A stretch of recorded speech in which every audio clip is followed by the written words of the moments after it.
Good morning, good afternoon, good evening, wherever you are, and welcome to Say Goodbye to Crazy, which we have a show idea that we came up with to replace Going Mental so that we could shamelessly plug our book even more, link in the low bar. I'm Paul Elam, and I am with the ever wonderful Dr. Tara Palmatier. Say hello, Dr. T. Hello, everyone. Well, tonight we are going to be talking with Crazy. We are going to take the comments that we've had over some of our videos. As a matter of fact, I pulled quite a few out of them out of one video, the video we did on borderline and apologists and enablers. Definitely our most heavily watched video that we've done. And there was tons and tons of comments, well, who'da thunk, from borderlines, apologists, and enablers. We're going to be reading some of those comments and responding to them now in order to have a conversation with this. We want to react to what they've had to say. We've got a couple of things to say to prepare for this. What are your thoughts, Dr. T? What should we be thinking about before we launch into talking with Crazy? Well, first of all, I want to point out that Paul and I are ignoring the advice that we give in our book, Say Goodbye to Crazy, which is to ignore the crazy. We're doing this so you don't have to. Very good point. And for free, no less, no charge. But I do want to say, folks, don't try this at home. Do not try this at home. We are professionals. You can get hurt. Just leave it to the pros. We'll handle this. Any other thoughts before we launch into the crazy? Sure. There is a reason why we're doing this. Well, there are a couple of reasons, as Paul will explain, regarding some of the accusations that have been leveled against us. That's one issue regarding our position on people who have mental health issues. But I think, too, I look at this as a parallel process in that if you are at home or work or on your phone, wherever you are watching this, have a crazy in your life, you may have noticed that when you try to reason with crazy, argue with crazy based on logic, facts, a willingness to compromise, to negotiate, that it doesn't get you very far, and ultimately it feels like banging your head against a wall. That is not unique to you. That is how many people who are not crazy themselves experience trying to have a conversation or to reply to Crazy's accusations that you're the most horrible person on the planet, blah, blah, blah, blah, blah. And this is why we advise that you ignore the crazy when it's he or she is at his or her craziest, and don't engage, because the types of comments you're going to hear, in my opinion, really don't merit a response. But we are going to. But my advice to you is not to do that. Just so you know, as Paul, I think Paul has the printout of these, and he's going to be reading most of the comments. But as you listen to what he's reading, see if you notice any similarities to emails and texts or circular conversations or arguments you've had with your own crazy. I think that's very good advice. And there's something else I want to say before we get started, too, because the accusation that as people who have been involved, used to be involved, whatever, with the mental health field or insensitive to people with mental illness is a serious charge, and it deserves a serious answer, and I'm going to give that now. I look at it this way. I certainly have all the sympathy in the world, for instance, for pedophiles. You can find them in the DSM too.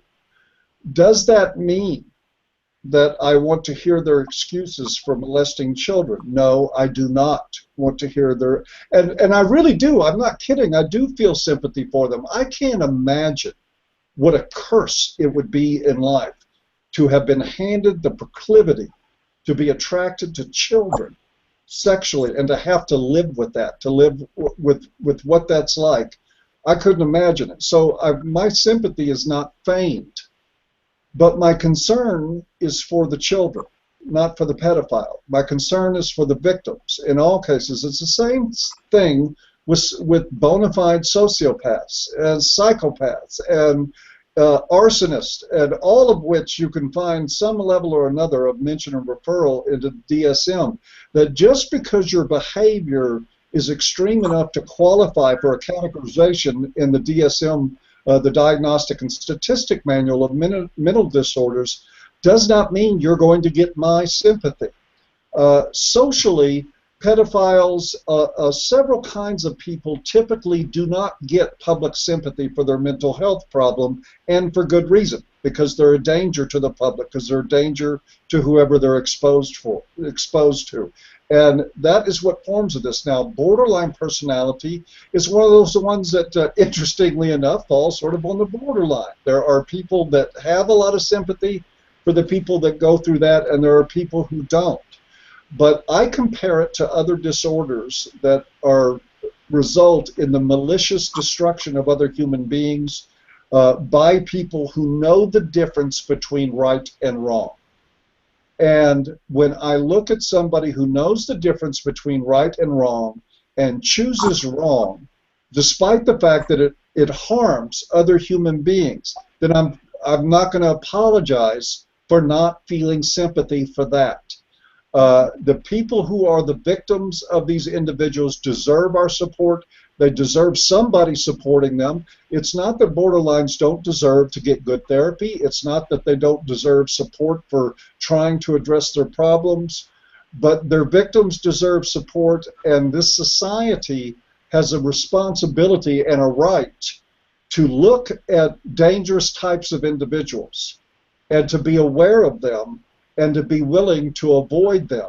And this is what we're doing here. So you can disagree with that if you want to, but if you think it makes me a monster for cautioning people and to do it aggressively and assertively away from borderline personalities, then, you know, I'm sorry, too bad.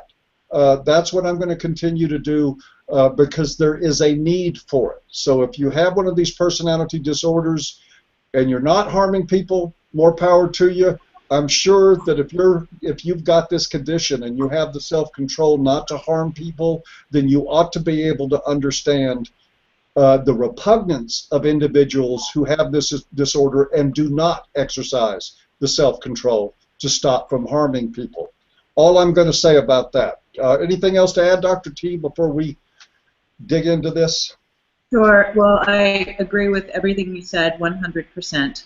And I certainly, over the years, have gotten my share of emails and comments posted to Shrink for Men, accusing me of similar things and accusing and also attacking the men and women who have been abused by individuals with this disorder, or narcissism, etc., you know, the stuff on the cluster B spectrum.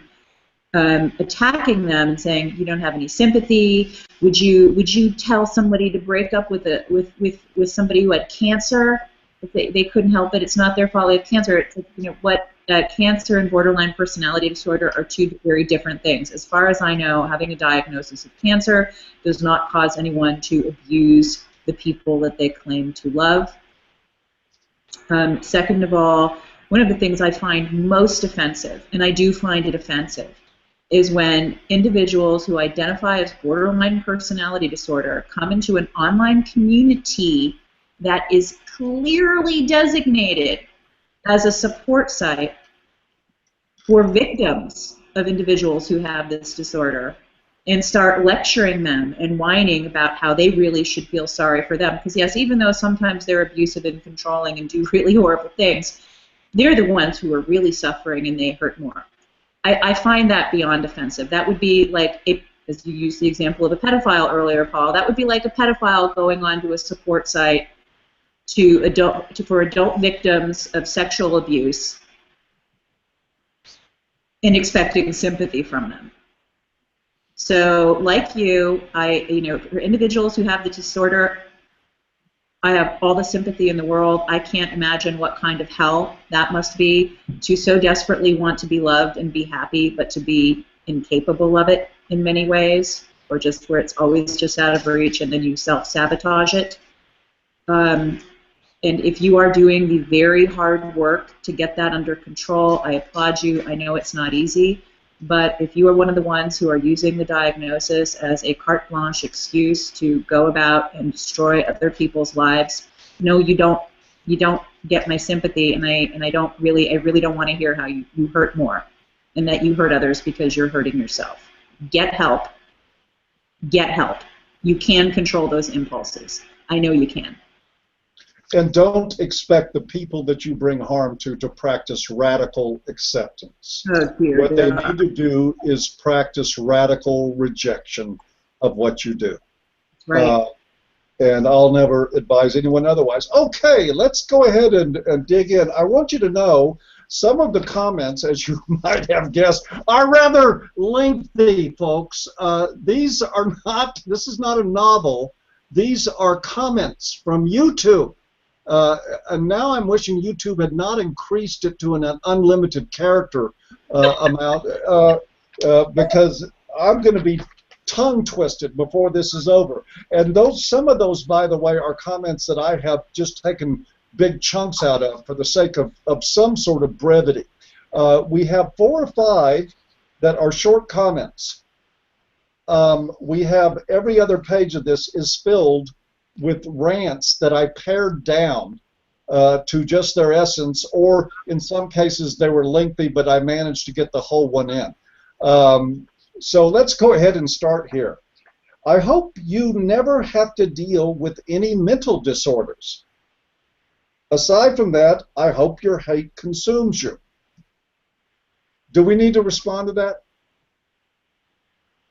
I mean, that was just the first negative one I came to, and I really...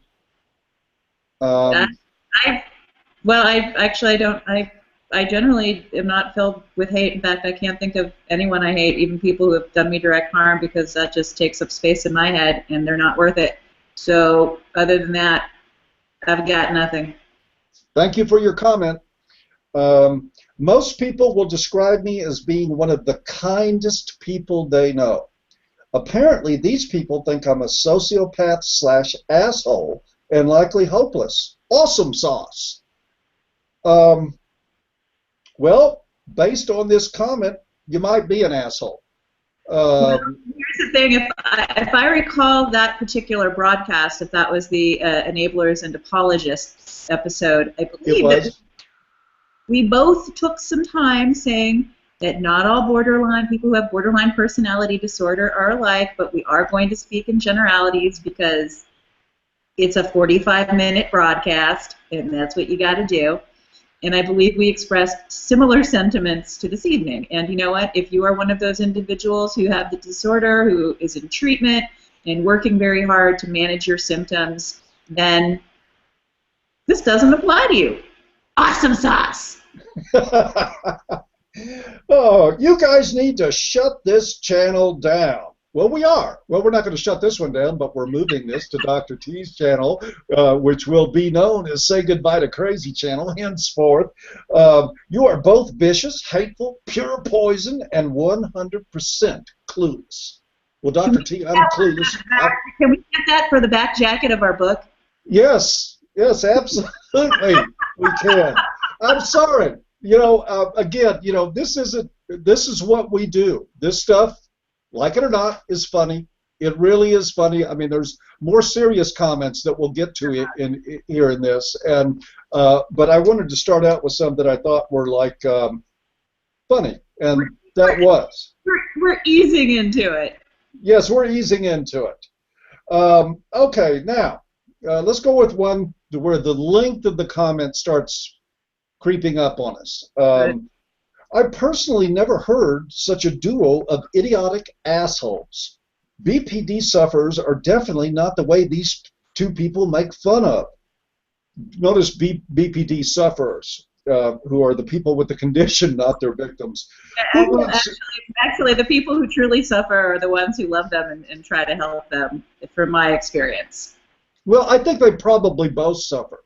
But the fact of the matter is that we still go back to the same equation. If you're inflicting crap in people's lives, you're the victim. Yep. Yeah, and you've got a choice. Who makes fun of the suffering of other people? If you had been so depressed because of BPD, you tried to commit suicide, but for God only knows why. In my case, I survived the coma without side effects. It was a miracle I didn't die. I never was in a relationship with someone actually because I hated myself too much and never, well, you hated yourself too much. We'll get back to that one. And never hoped people could care for me. Studies have shown abnormal MRIs of BPD's brain reaction to stimuli and show the region of the brain where normal people have the sensation of their bodies and who they are, what they want, etc., sense of identity. It is practically non-responsive in BPD brains. We have no clues of who we are. I stayed in my room for years because I was agoraphobic, depressed, anorexic, bulimic, alcoholic. I relapsed recently, and I'm staying in a room in a sharing house with no family nor friends. But a computer. Yeah, but a computer. And an ability to rage at people. Look, I get it. Again, we go back to the deal. Nobody here, neither Dr. T nor I, and I'm not pretending to speak for her, but I feel pretty confident about this. Neither Dr. T nor I find anything amusing about somebody in this strait in life. There is nothing I'm laughing at here about that. It is suffering. But when you say, because you hated yourself, well, understand that that translated, no family, no friends. That's what happens with this stuff. Your behavior. I'm also going to urge you, and I was going to do this later in the show, but I would urge people to go find that video, enabling enablers and apologists for borderline personality disorders for going mental, and read the comments by Cora. Cora identified as a BPD and said she agreed with every word that Dr. T said. And she began identifying patterns of behavior in her life and figured out she was an asshole and that she needed to stop being an asshole, that the world did not need to revolve around or adjust to her being an asshole, that she indeed was the one who needed to change. And that comes straight from the mouth of somebody with borderline personality disorder. And here's the deal, is that if you want this to not be your life, if you want family connections, friends, and a sense of well-being, you have to change your behavior. You have to change, not the whole world around you. And it just, you want to add to that, Dr. T, because it seems to me like this individual just does not get that. Sure. You know, when I read emails that I get, and many times, many of my clients share communications from their wives, their girlfriends, their exes, and one of the exercises I'll take the men and women I work with through is, okay, you got this email, it upset you. Let's break it down and really look at what's going on. And instead of having the emotional reaction to the communication, which, like, clearly this is a highly emotionally charged comment that this person left, let's look at what this person is trying to do. She's trying to shame us. She's trying to make us feel guilty for our positions and our beliefs. She's trying to make us, or him, I don't know if it's a man or a woman, feel sorry and pity them. So while, you know, what this person wrote may or may not be true, I don't know, the goal of that comment wasn't to say, hey, I have problems, but I'm trying. It was to shame us, guilt us, and elicit pity. It was an emotionally manipulative comment. Did it work? No. Same here. Okay. Well, but let me, but for many people who, you know, don't do the work that I do or that you do, it would, and it does work on many of the men and women I work with. And as far as I'm concerned, that type of communication is just another form of abuse. Indeed, it is. If you're going to buy our book, if you're going to buy our book, Say Goodbye to Crazy, as you are saying goodbye to Crazy, you will get emotionally manipulative communications like that will try to make you feel guilty. that will try to make you feel ashamed for not wanting to have somebody in your life who is abusing you and trying to control you and harm you, and expecting that no matter how much he or she harms you, that you're still going to put them first and not take care of yourself. You will get communications like that. Yeah, I'd suggest very much if you buy our book that you wrap it in brown paper and mark it pornography,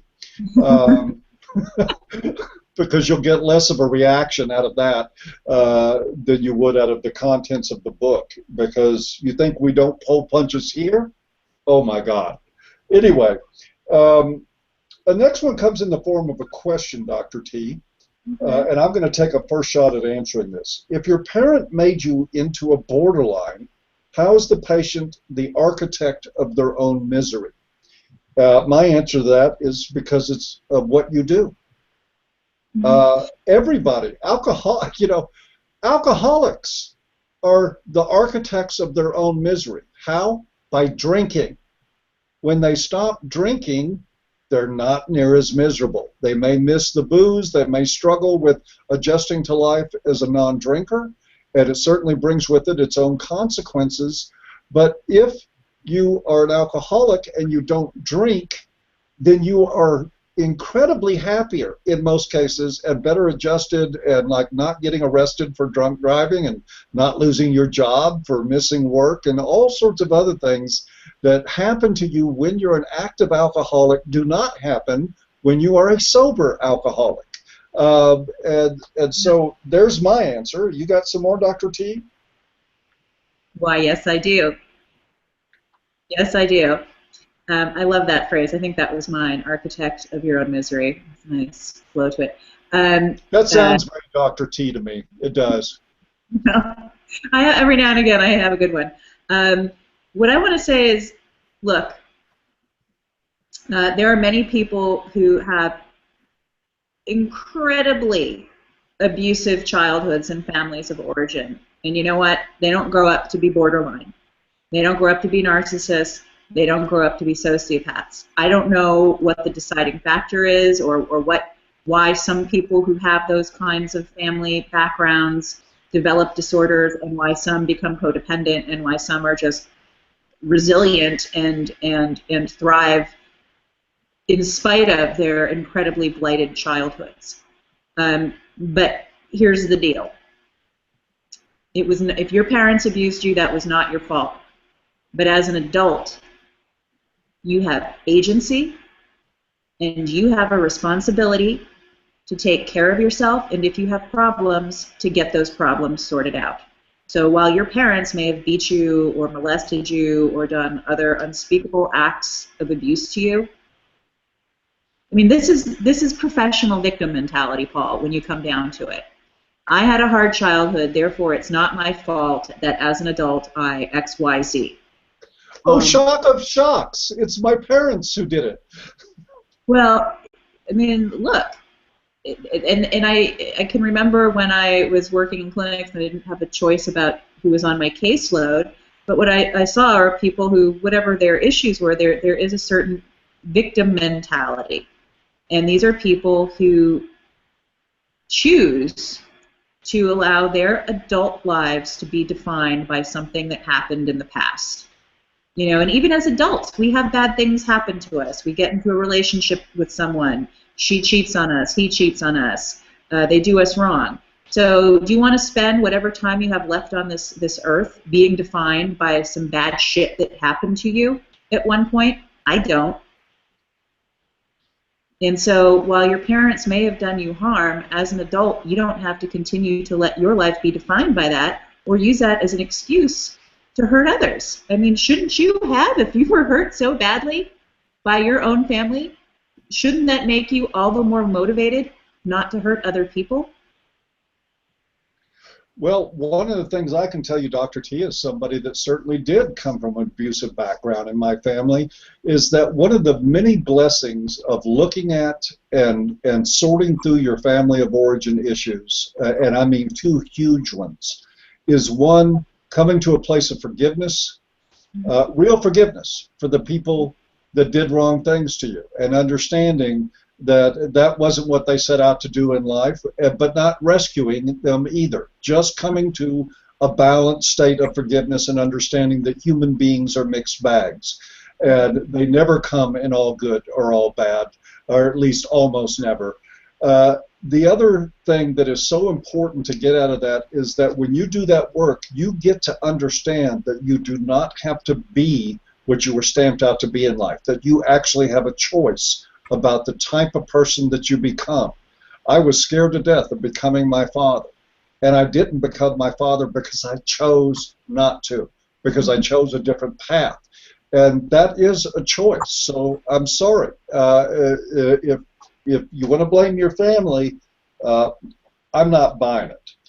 Next comment, the last of the relatively short ones, I think. It is not predominantly female diagnosis, nor an excuse for bad behavior. The video radio host is so ignorant and insulting that it should be banned. Well, if we were in Boston, what the radio host says is saying effectively all people with BPD traits should kill themselves. I love that one. I missed that somewhere. I really did. Yeah, I don't remember saying that, but again, let's use this as a teaching moment. Many of the guys and women I work with get accused of saying things that they didn't say. You know, they say, you know, can you let's calm down and talk about this rationally. Are you saying I have an anger problem?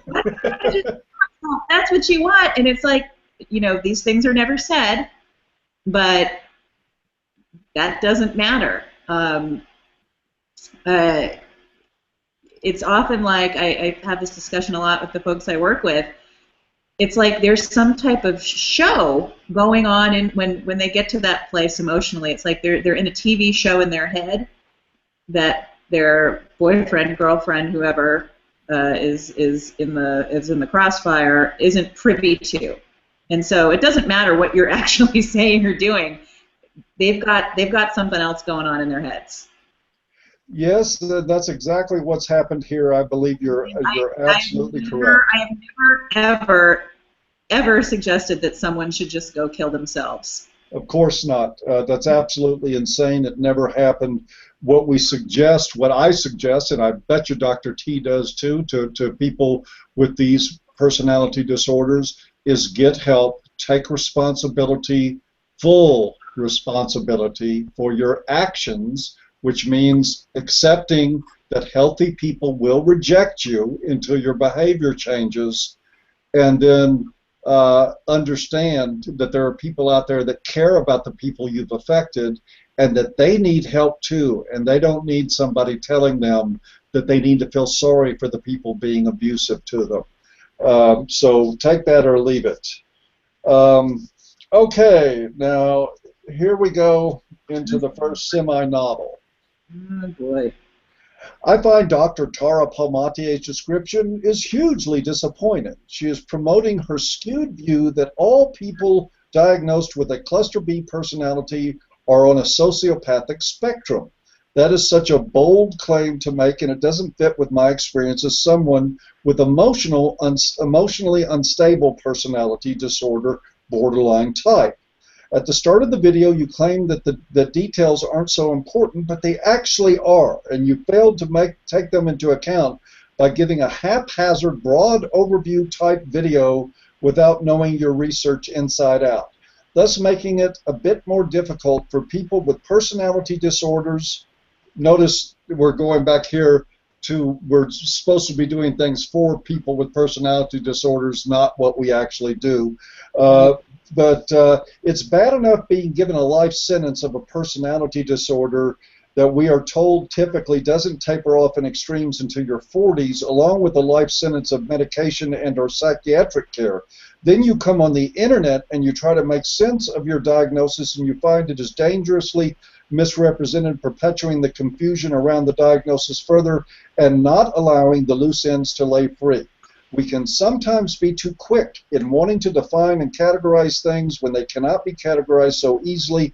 I was diagnosed EUPD which I'm sure is emotionally unstable personality disorder, borderline type, and fit most of the criteria, but not into this stereotype view of BPD. The bullies, evil, dangerous, malevolent. I've had the diagnosis checked and rechecked over the past 3 years because I was so convinced I didn't have it, as were my family, but it turns out the interweb and underqualified people have unfortunately managed to perpetuate BPD as the almost sociopath, which may well be the cause for some BPD sufferers, but not for all. That seemed to be targeted at you, so take it away, Dr. T. That was word salad. Hold on, I gotta look at it. You didn't notice how slick I was saying it was directed at you and then just shoveling the salad your way. I'm a salad shooter. Oh God, Jesus Christ, where do I start? No, don't care about the personal attacks. I don't think my view is skewed. I didn't know the DSM had something called emotionally unstable personality disorder. I'll have to check my copy of that. I did. I'd never heard of it, and I looked it up, and it was actually there. Interesting. And it is Axis 1. Okay. Okay.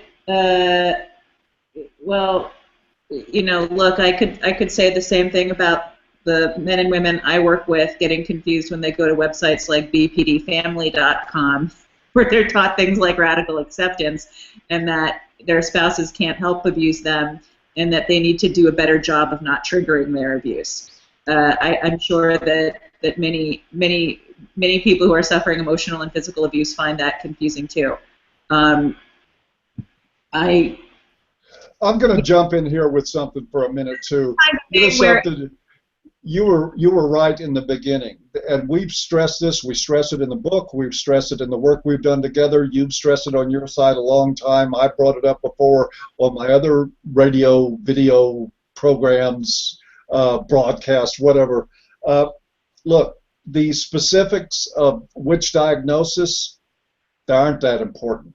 If somebody's treating you like crap, making false allegations, twisting you emotionally, exploiting every emotional weakness that you have, throwing stuff in your face constantly, being abusive, you don't need a DSM to say goodbye to that crap.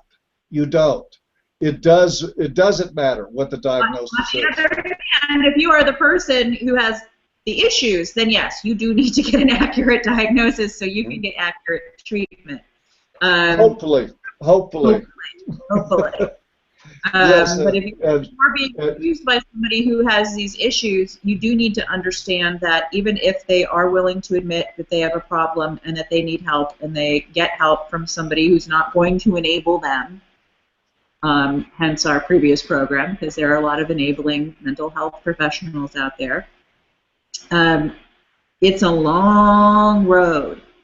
And be skeptical of the research that you will find online on certain websites that are run by enablers and apologists that say, be hopeful if there's a BPD diagnosis. Yes, those statistics look promising, but what you need to really look at is how small the sample of the individuals being studied are, and also understand the fact that it's a highly selected group, okay, who is highly motivated to get treatment and was able to afford to do so, and lots of other variables that most people who have this condition will never meet. Sad but true. I want to go back for a minute, Dr. T. There was something else I wanted to address about the individual who said that most borderlines were not female. Well, I know that Dr. T has similar thoughts along those lines for different reasons, that there's probably some way that we interpret the spectrum of disorders that if you looked at it from a different angle, you would see a different picture. But indeed, if you go to NICE or to the DSM or to any of the current literature on BPD, you will see, in fact, that the standing reasoning is that the majority of those diagnosed with BPD are female. This also plays into another thing I wanted to address that I got in some of the comments. Somebody came in and said, I wish they would stop with this politically correct he or she stuff. I think I'll unsub from this channel. Well, there's nothing between you and that button but air, buddy. There is a fact is that there are male borderlines, that these are men and women affected by these conditions. Both Dr. T and I focus a lot of our what we do on men that are affected by them, but it's perfectly appropriate to say he or she in these circumstances. Why? Because that's reality. We like reality around here. We've always been partial to reality, and we hopefully will continue to be partial to reality. And if that bothers anybody, you know, like I told the individual who made that comment, yeah, I know that you and a lot of borderline personalities don't like the way we say things, but there's nothing I can do about that, and nothing that I want to. Okay. Let me just add to that. You know, what I think is that there probably are that the disorder is probably equally represented among the genders in the population. But what I think happens is that I've said this before, and this probably is controversial, but I think BPD is diagnosed. Women get diagnoses of BPD, and men get diagnosed as antisocial. Yep. When they're really probably falling right into the same type of disorder. Exactly. So is that evidence of gender bias, Dr. T? I think so, on both sides of the gender equation. Yeah, except, and here's the gender bias, folks. When men get diagnosed with antisocial, nobody gives a crap. And more often than not, when they commit a crime, they go to jail, not counseling. But when women who are diagnosed commit a crime, they go to counseling, not jail. As I'm sure in a gynocentric world, it should be. Okay, here we go. I'm going to tell you these comments, Dr. T, they love you. I mean that. Not even 10 minutes in, and this horrible woman is blaming people with mental disorders for their disorders. Definitely not giving the rest of this a chance. Though I shouldn't have trusted my show, trusted any show about mental health that's called Going Mental. Well, God, I hope you like to say goodbye to Crazy. That's a new name. It's not just a name, it's an instruction. Yes, it is. Enough said about that one. We pre-addressed that, actually. Oh, somebody actually included me in the hate mail. I like it. I have to say that this video is condescending to people who suffer with personality disorders. There's an apparent undertone of hostility by Paul Elam, and I use the term loosely. Dr. Tara might be an idea to educate yourselves a little better on this subject. Well, why do I need to do that when I have you here to educate me instead? Undertone of... Having cancer doesn't make you an oncologist. Going to and specializing in oncology makes you an oncologist. Kind of like I went to school for a really freaking long time and studied psychology, which technically does make me a psychologist and means that I've done logged enough academic and direct clinical hours to say I have expertise in that area. But why split hairs? Well, yeah, but apparently that was not enough to convince this individual that your title doctor did not belong in scare quotes. We'll have to... Oh, let's see. What are we going to do with this one? I don't know if we should do anything else with it, except I want to say that I don't have an undertone of hostility. I don't like assholes. I don't like people who hurt other people. I've never liked bullies. Never in my life. I never liked school bullies.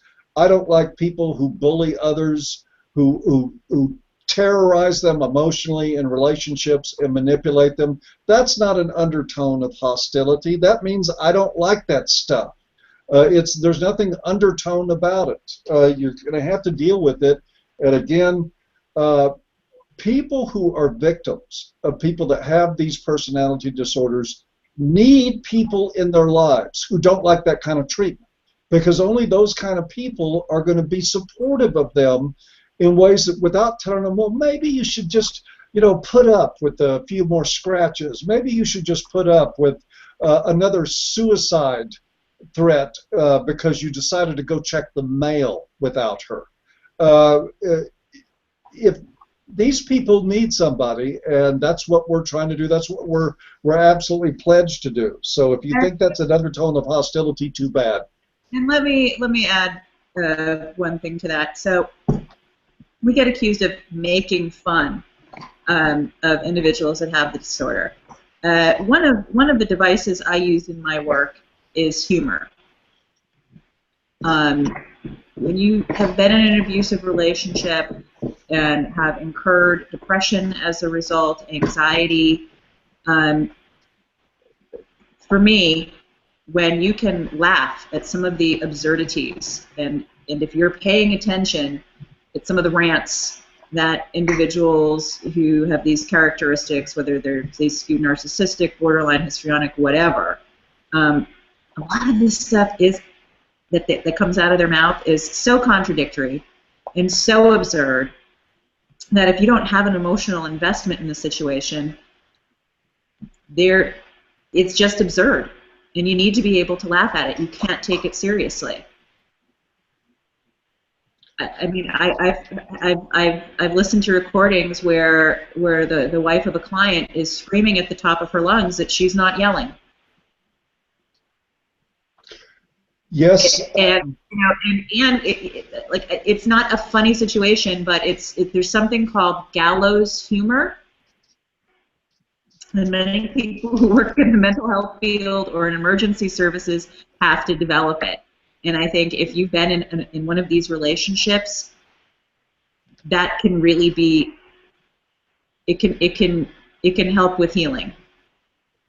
Look, another way of putting this, and somebody that works for so long in the chemical dependency treatment field, look, people die from this stuff.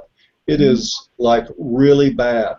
Alcoholism causes all sorts of problems, from cirrhosis of the liver, esophageal varices. It's just, you can just run down the list. There are people that I have known that ate a piece of steak, and because they had esophageal varices, they ruptured something and bled to death and drowned in their own blood. You do develop gallows humor. You have to. Dr. T and I used to, and looking at doing it again, but Dr. T sits and listens to unimaginable amounts of pain and anguish every day in these people. If you could do what she does without some gallows humor, then you probably shouldn't be doing it. Let me give an example of a session. I'm not going to give any personal details, but there's a gentleman that I worked with who his now ex-wife is continuously accusing him of cheating. If he was 10 minutes late home from work, it wasn't that he got stuck in traffic, he was cheating. And then he reported an incident where he was traveling for business. He was on an international flight, and she was convinced that he had had sex on the airplane.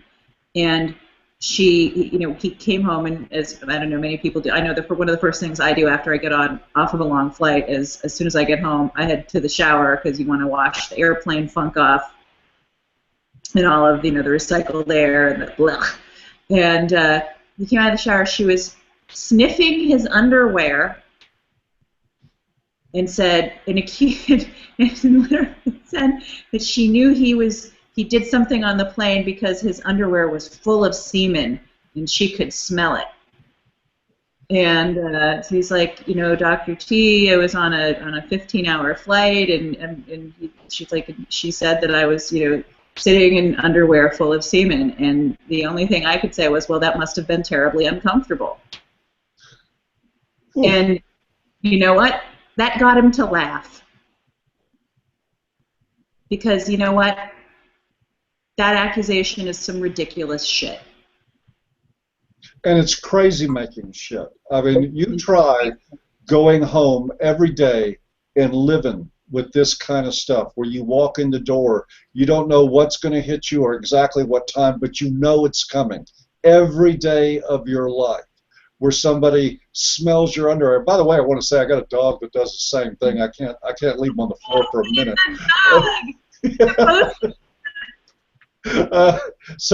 My dog has trained me to pick my underwear up. I don't think he's smelling for semen. Well, that's a new Homeland Security kind of job. Usually the dogs are just sniffing for produce. I think he's auditioning. I've been telling him I tell my dogs every day to get a job. Maybe they're starting to listen. But you know, you try living with it's like I explained to people before.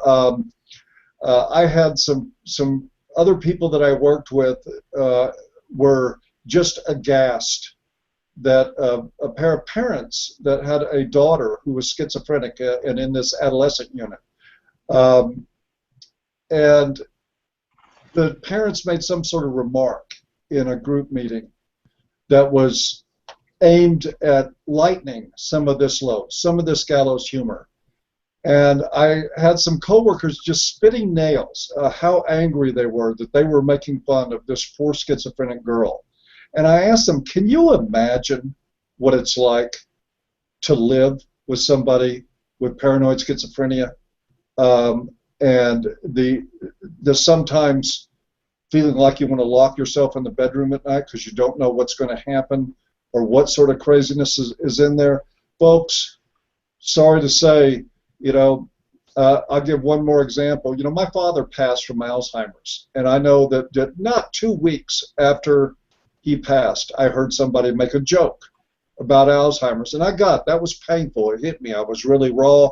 I understand that, but you can't expect the world to quit finding its sense of balance by using gallows humor. That's what human beings do. As far as I know, that's what we've always done, and that's going to continue. The next one, Dr. T, is a jailhouse lawyer. I'll let you know in advance when I read this comment. Playing gotcha. And you say borderlines are assholes and have a character flaw. Then you say they are not grounded in reality. If they're not grounded in reality, how do borderlines know they're purposely being an asshole? I'm sure that they need to take responsibility. It seems to me there are some underlying issues that requires them to really need help and not made fun of. So, boy, you got us. All right, we can pull the plug. We'll say goodnight now, end the show. Dr. T, you can take a stab at that. I've got plenty to say about it when you're done. That's like more word salad. I think he's trying to point out a flaw in logic, but I don't understand his logic as to what the flaw in our logic is. They're often grounded in reality. Sometimes they are. Oftentimes they're not. And sometimes, yes, they do purposefully take pleasure in being cruel to others, and they know they're being cruel, and they enjoy it. When I say grounded in reality, I mean that it is not realistic. Realistic. Note that word realistic, reality. It is not realistic to expect somebody to respond to your abusiveness with understanding. Yet in many borderline personality disorders mind, that's what they really expect. That every time they're abusive, they need to be able to point the finger at you and somehow make you take responsibility for their abusiveness. That's not very well grounded in reality. That is not the same thing as not knowing the difference between right and wrong.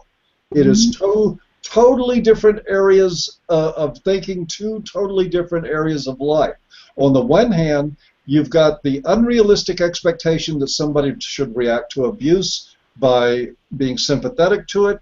That's part of crazy, absolutely is. And on the other hand, you've got somebody that knows they are inflicting harm, that has set out to inflict harm because they're so acutely wired in to that sort of thing and to other people's emotional states, and that's executing that with a little crook of a smile on the edge of their face because they find it humorous to inflict pain. So on the one hand, unrealistic, bad. Yeah, and even in some cases, when you point out that they have inflicted pain, say, well, but you deserved it because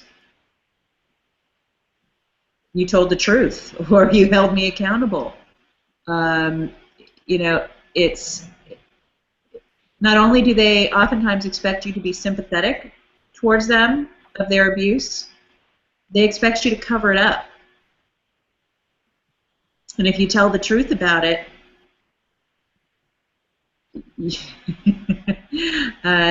so they expect you to be tolerant and understanding of their abuse, and they also expect you to take the bullet for them and not talk about it. And you don't have to, for anybody. Nobody's supposed to do that crap. No. Okay. Okay. So much for that. Next comment. Another really short one. You're both assholes. Okay. All right. Yeah. So I am guilty. Next. Putting doctor in front of someone's name gives them an element of authority, but it hides the fact that BPD is a complicated illness and there are huge numbers of theories on how to treat it. Because Dr. Palmatier is a doctor gives her no more monopoly on the truth about BPD than putting president in front of Obama's name and expecting him to know about the economy. But it's not, he is the president. And you're right, he doesn't know crap about the economy, but BPD treatment has become political.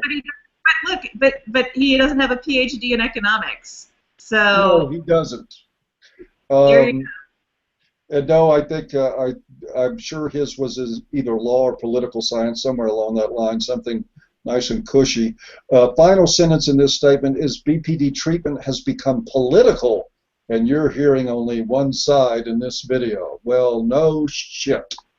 You're hearing one side. What did you expect? We're advocates for people who are victims of people with personality disorders and high conflict personalities. You're only supposed to hear one side. It's their side of the story we're telling, not the side of the person who's afflicted with this condition. There are vast resources throughout the internet and throughout the real world for people with BPD to get help. And sometimes they play insurance out, I know that, and they need a lot more help, and I wouldn't rob them of the opportunity. But is this one side of the story? Yes, it's one side of the story that almost never gets told anywhere except here. So, especially if the victims of abuse are male. Yes, of course, yeah, their side never gets told, even if the person doesn't have BPD. That's it, but that's just nonsensical to me completely.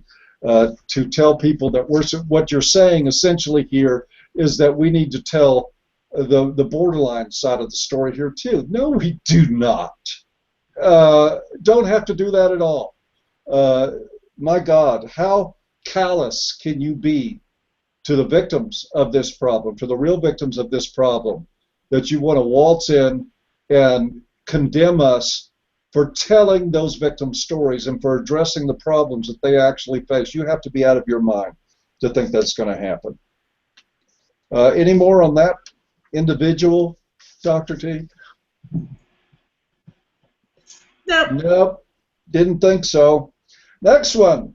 Next. Oh, this is my favorite comment of all of them. I love this comment. I think you know which one it is, but I'm not going to give it away. I bet you do. I bet you do. I want all you unicorns out there to listen up. Okay. Oh God. Let me just excuse me. I have some say goodbye to crazy potion here. I'm going to take a sip of it before we move on. Wow. Radical and extreme. My daughter has BPD. Life for those who love her can be hell while she's in a period of behavioral instability, self-mutilating, suicide attempts, being emotionally abusive toward others, and so on. This extreme behavior is self-limiting. She's passionate about her scientific field, and while focused on her goals, she's pretty stable, socially engaging, and productive, even brilliant, but she can't handle stress very well, seems not to have any core strength or coping skills, can be abrupt, rude, and dismissive, and refuses therapy. As her mother, my biggest fear is she will succeed in suicide. I understand that. Even by accident, bleeding out while asleep. Yep, that happens too, by the way. It's a very real fear. She is sensitive and lives in hell much of the time. Career-wise, she has much to offer the world, hard science. At the same time, she is periodically toxic to those who love her. Her fiance says she was an absolute joy to be with the first couple of years of their relationship, making 4 years of stability in total. But in the past 2 months, she's gone totally off the rails with suicide attempts, manipulation, and twisted interpretation of life and people in general. He's hanging in there for now, but is reaching his limit, of tolerance and empathy for her inner turmoil due to her abusive behavior, her lack of understanding of her destructive actions. When calm, she admits she needs therapy. He sets it up. They go for a session. Excuse me here. They go for one session, and then she refuses to go back. He's on job suspension due to taking off work to help her through this, broke and close to being homeless, all within 2 months. She's back to university in 2 weeks, where she will not even remember any of that happened. Back to university in 2 weeks, and has been hired as a research assistant to a professor she greatly admires in a field she is passionate about. I believe she will once again normalize her behaviors, perhaps for another long period of time. For this reason, I've been either enabler to her fiance, encouraging him in his belief that she'll return to being the wonderful person he loves deeply, but also advising him to take care of himself first, to find this limit and stick to it, gently suggesting that it is entirely possible they will not be a couple for long. She probably will become stabilized quickly, and that is the terrible aspect of loving a person with BPD. They can make you feel euphoric with love and adventure, or ruin your life, or both. If she continues with her destructive behavior after returning to classes, I plan to have a more frank discussion with her fiance and advise him to cut his losses and run. He still thinks love can fix her. If the love could fix problems, her father and I would not have had to spend her entire teenage years helping her battle anorexia, bulimia, self-harm, suicide attempts, finding therapy for all of us, and coping with the fact that there was no firm diagnosis to explain her behaviors or provide a guideline for dealing with her issues, in scare quotes. Generally, a definitive diagnosis is not possible in a young person whose brain is not fully developed. We're only told that there were no physiological reason for her behaviors, no brain injury or medical condition. We hope she someday seeks long-term therapy and can find the love and happiness she so desperately wants without sabotaging it. She is not a lost cause. She is just too complex and difficult for the average person to deal with. She needs people with unique characteristics, unconditional love, reads poor boundaries, strong cores and firm boundaries. No, unconditional does not mean firm boundaries. Sorry, that's a contradiction in terms. She needs a male unicorn. What do you make of this one, Dr. T? I like this one. Well, my heart goes out to her family.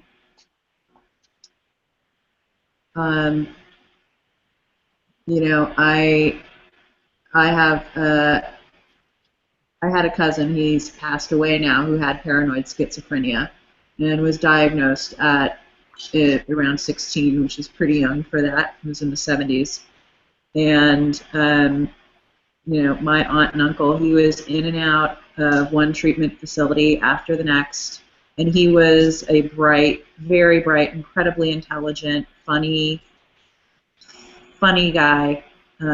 You know, he was older than me, and I remember they lived about 600 miles away. We would go visit every summer, and we went back one summer after he had his first psychotic break, and he wasn't He wasn't the cousin I remember. He was scary. And it was heartbreaking to watch what my aunt and uncle and his siblings went through, who also lost their childhoods because as the sick child in the family, he took up all of the attention, all of the resources. When a child has a mental illness, and it sounds like this young woman has several, including eating disorders, it's horrible. And you know, I can't imagine as a parent having to cope with that, especially when they turn their mental illness on you and attack you and abuse you. But enabling that does no good, and she hopes her daughter gets treatment. I wouldn't be sending her back to university or off to find a male unicorn. If they have the resources, I would be sending her off to in-residential treatment that has a dialectical behavior therapy program. I got to say, I agree with you. I mean, I give kudos to this mom. Do well when she encounters stress. You know, there's academic stress. When she actually does have a job, there's going to be stress. The time to get this under control, if it is going to be manageable, is now. And even if she's a STEM major, even if she's really, really smart, there's even more stress because that's like a real degree. Right.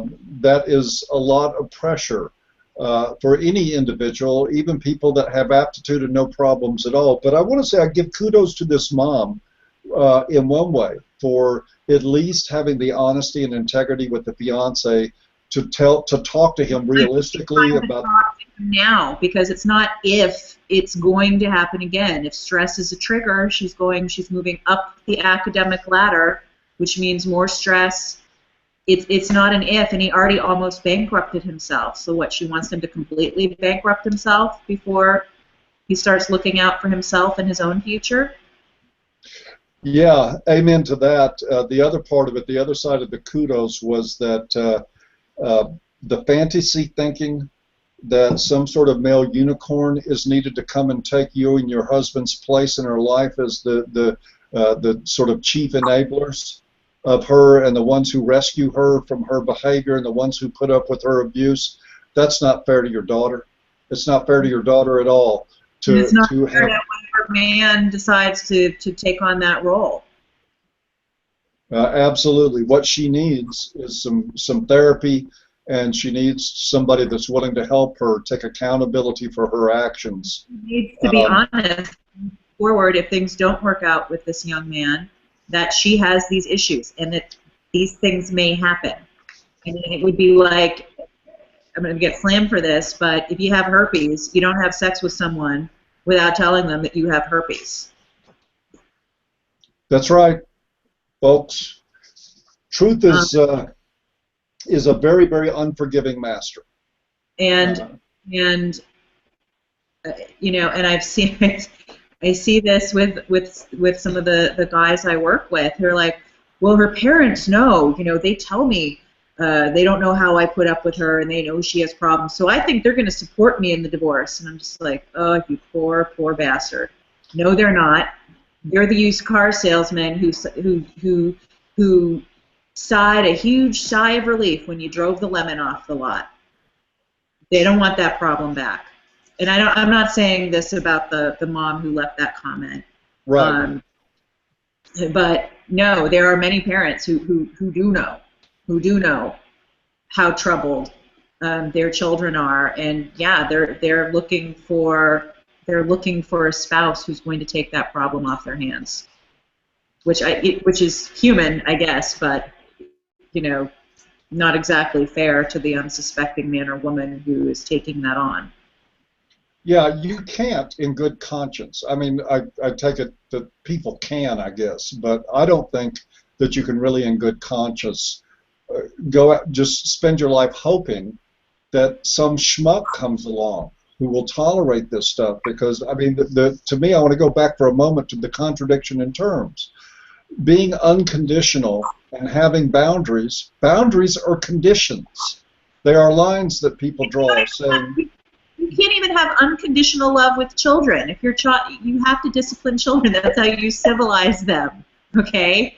So it's like you can love them even if they're behaving like little monsters, but you do have to put some conditions on them. Otherwise, they're going to grow up to be entitled, raging, egomaniacal a-holes. Okay, madam, if you're watching this, I wish you the best of luck. I wish you the best of luck with your daughter. I really hope I don't have to wish some poor sap the best of luck with taking over your job as the one who's going to bear the brunt of her problems. She needs to face that on her own, and she's capable of it, whether you're told she is or not. This next one, Dr. T, I'm going to just read the last sentence because it says everything that we need to say. I don't need to go through reading another book.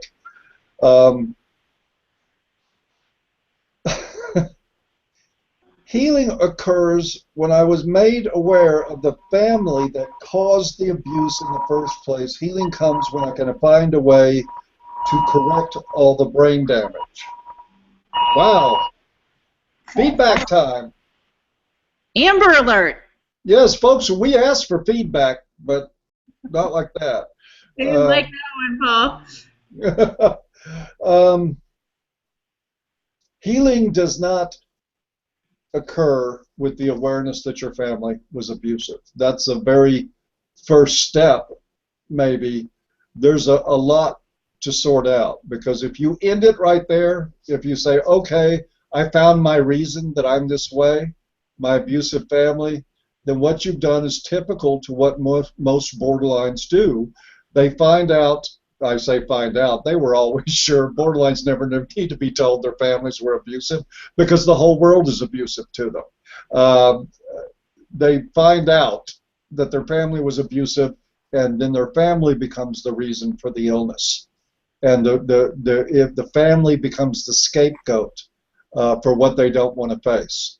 Nope, sorry, fail. Next. Oh boy, you're going to love this one, Dr. T. I'm going to pass this directly to you when I read it, because I know you will want to take a stab at it.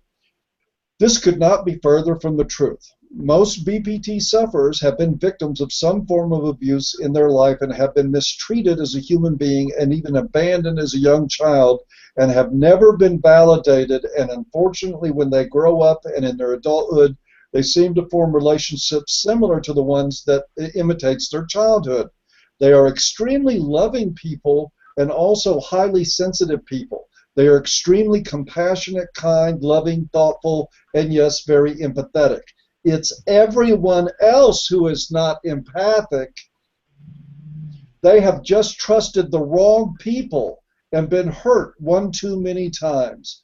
They may have finally had enough and been pushed to the breaking point, exclamation mark.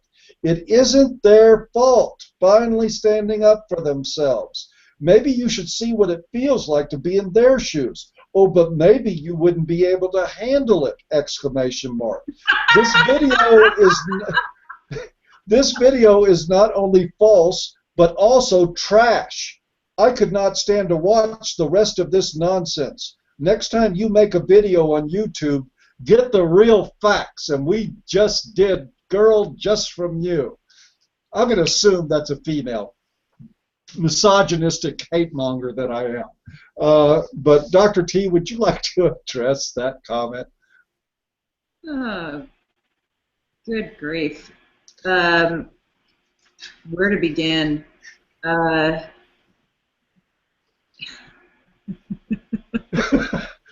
The Darbo.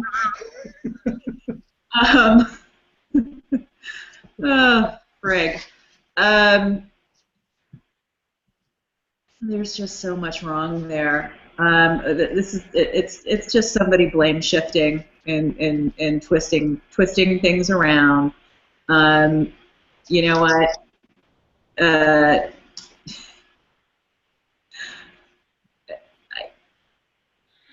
Well, I have to admit, I looked it up, and I don't think it's worth responding to. That's obviously ridiculous. Yes, some borderlines do recreate very abusive adult relationships, and they do partner with people who will beat them emotionally and physically. They do that. In fact, one of the classic couplings is the borderline and the narcissist. You know, it's sort of, they're like magnets, because the borderline will drown the narcissist in praise and adulation, at least in the initial stages. And then, you know, and then that changes, and then the narcissist gets the narcissistic injury, and they just sort of cannibalize one another. But stop it, Lucy. You know, the guys, by and large, the guys I work with, they are not abusers. They are codependents, okay? And they end up the whipping post, doormat, scratching post. They are not abusive. They just are not. And what happens is they get called. They're told they're abusive whenever they try to hold their borderline partner accountable, or insist on telling the truth and using facts and logic, and not, you know, going on an emotional reasoning trip with them. But no, they are not abusers. And in my experience, people with this condition either end up with abusers. And like I said, then they are in that mutually combative cannibalization type of relationship, or they end up with guys who basically become their meat puppets. I got to tell you, I did a bit of research after this, checked back through what I could Google through the DSM. And despite all my valiant efforts, I tried as hard as I could to look up and find the "I'm just too angelic to be true and everybody takes advantage of me" disorder, and I could not find it. I looked at the diagnosis for borderline personality one more time, and the diagnostic criteria do not read like this at all. No, they don't. They don't. In fact, many years ago, when I first started my blog back in the winter of 2009, somebody who was actually a pretty out there vocal spokesperson for NAMI and a couple of other BPD empowerment education associations who self-identified as BPD, posted with her real name on my blog and went off on this rant that it's not her fault that she was abusive, it's just that men used her for sex, and basically went off on how all men are pigs, and maybe if men didn't want to get abused, and they should be more honest with women and just not use them for sex. And I was like reading this and like, damn, like she's a public spokesperson for this organization. And it was misandric, and it's like, okay, so I'm presuming since she didn't use the word rape, these men did not rape her. They just used her for sex. It's like, if you are, you know what, you don't get used for sex. You might allow yourself to be used for sex, but you're not going to get used for sex if you don't use sex to try to get an emotional commitment. Yeah, I always wondered about the transactional basis attitude of that. It wasn't. It's not my fault, but these people who didn't make me feel special enough, or maybe that I jumped into bed with, hoping that they would love me if I jumped into bed with them, didn't end up loving me or wanting to have a relationship with me, even though I jumped into bed with them really quick. Therefore, it's not my fault. They're the assholes. Yes, even though I drugged them into bed on the first date. And, well, yeah. Dr. T, we're running late. We're almost out of time. We are running late, I do believe. I think we're 12 minutes over a full hour. But I do have the last comment. Oh, boy. And let us, this is one for you, Dr. T. Do you have any idea how much pain this video causes? People in relationships for years see this, then just bail on someone who needs and wants them in their life. As a doctor, you fucking sicken me. Even more so since you're supposed to be helping the mentally ill, not coaxing. I don't make these words up. I'm just reading what's here. It's C-O-X-I-N-G. I think they meant it to be coaxing, but it says not coaxing their loved ones to abandon them for the so-called greater good. You create pain and chaos in people's lives when they just want peace. You are a piece of fucking shit. How many people do you think you've hurt? Stupid cunt.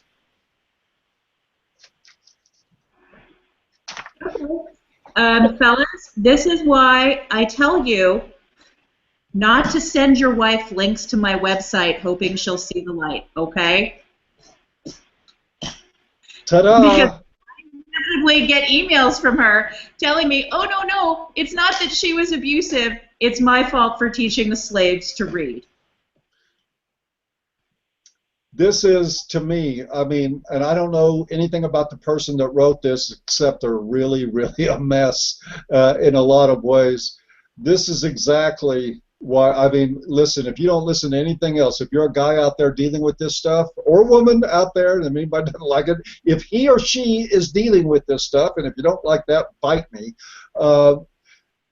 do not ever put our book or a link to Dr. T's site thinking that the individual that you're dealing with is going to learn from it.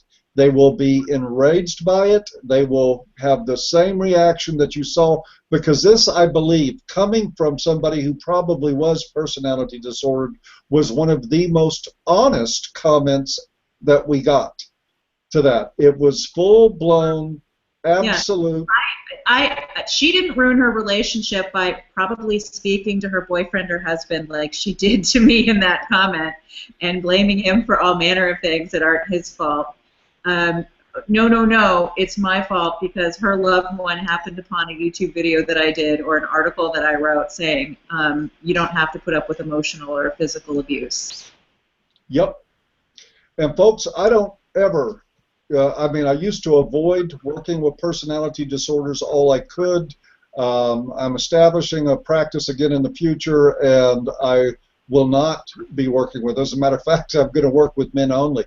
But the thing is, I have a particular set of ground rules and advice for people dealing with this. People that are victims of personality disorders do need to leave. In most cases, they need to leave. There may be some exceptions. I haven't run across any where I really thought it was an exception. I think they need to go. If they're really dealing with an abusive person, you need to not do that. And the advice on the counter side of that goes to the abuser, that you need to learn self-control, and you need to mature, and you need to take responsibility for what you're doing and fix it. If you do that, then nobody will be advising your partner to leave. And they won't have any reason to, and your partner won't have any reason to be reaching out and won't be searching for this video. That's right. And let me put it this way. If your husband or boyfriend is doing Google searches for "my wife is a controlling bitch" or "my wife is abusive and crazy," and he lands on my site, it's not my fault he's doing searches for "my wife is an abusive, crazy bitch" or controlling or a bully. He's doing those searches because, look, I'm not a known person. It's not like I don't have a TV show. I have a book coming out, but who knows what's going to happen to that. I'm not like I'm not Dr. Phil, okay? So your husband or boyfriend has to do some internet searching to come across my material. I'm not just out there in the public consciousness, okay? So if he finds me, it's probably because he's typing in some of your behaviors into the Google search window, and my articles are coming up. So that's not me doing anything to you. That's him trying to make sense of what you are doing to him. Okay? And to blame Dr. T for that or anybody else is part of the reason that he's sitting there doing that search. And that's part of the reason why you probably have a personality disorder, because one of the main criteria of a personality disorder is that you blame everyone else for your problems, especially when they are self-created problems. And I don't know a finer note to wrap things up on than that. I've got a couple of closing bits.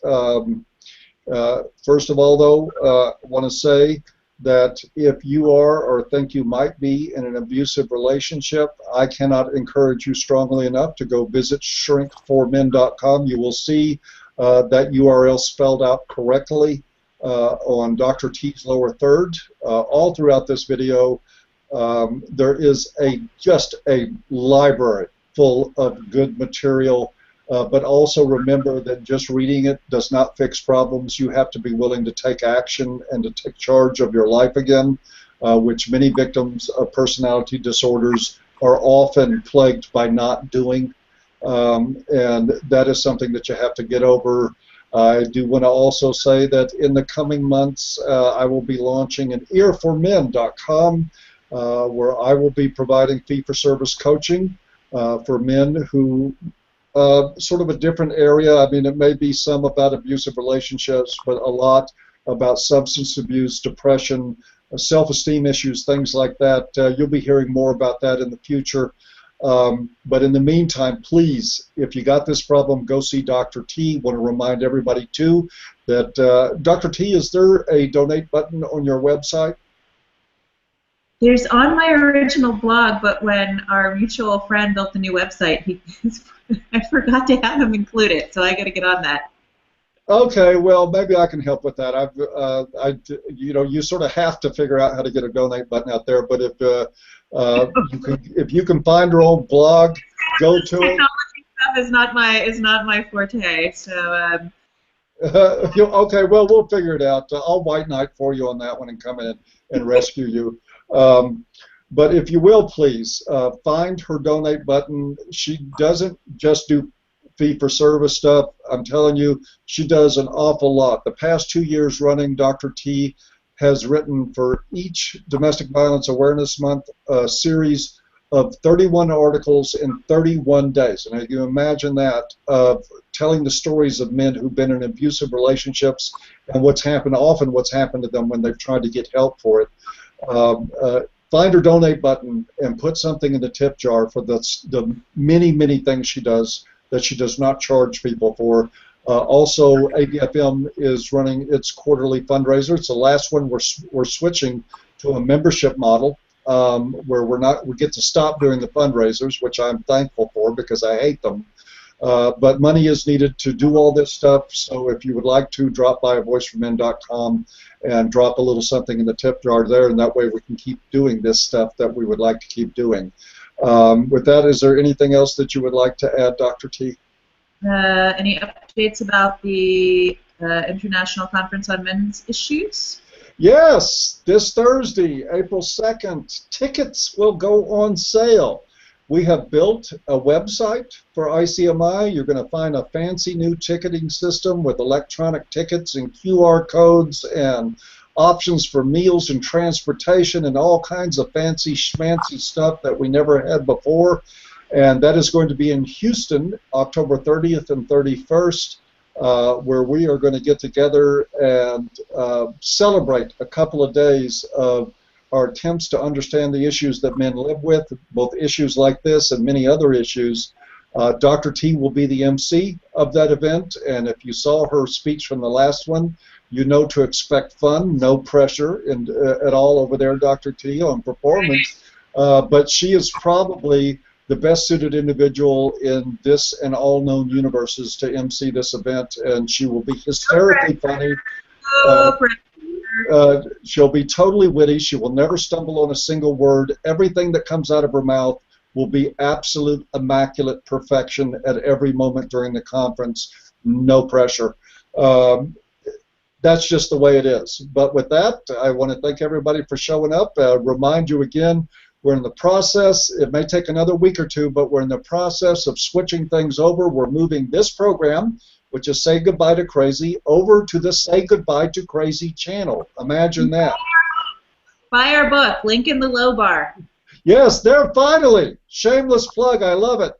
Buy two. If you come to the conference, Paul will autograph it, and I'll put some lip prints on it like our little logo, and you'll get a discount. Right. There you go. Hey, man, you can't beat that. You'll get a discount. That's right. There will be books at the conference, and T-shirts and all kinds of other cotton candy, who knows, hot dogs. We'll have it all there, folks. But we had an absolute, didn't we have fun at the last conference, Dr. T? It was a blur. It was fun. It was a blur.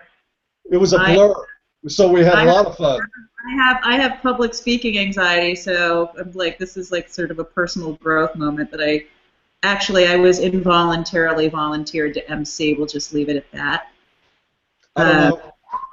I don't know who did that. I don't know who did anything like that. I know nothing about it. I deny it all. Listen, you guys have a great week, and we'll see you next time. Bye. Say goodbye to Crazy. Bye-bye.